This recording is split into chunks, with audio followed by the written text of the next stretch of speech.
In terms of hitting the right value on content we create, that's when you start selling your content, advertising, you have partners, you have clients. My name is Falayemi Ofoli. I am the founder of eatdrinkplayloss.com.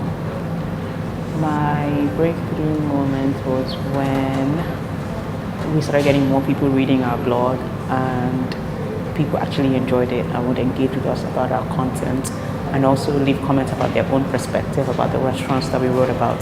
The most challenging part of blogging is, for me personally, like managing it with the 9 to 5 and basically juggling two lives together. How did you guys get your name? Did you guys like toy with a few ideas? Did you like sleep and dream for like 2 hours, and then when you woke up, you knew this was what I was gonna name the blog? Names I came up with were Raz. Very Raz. God, she was terrible. She found the name, so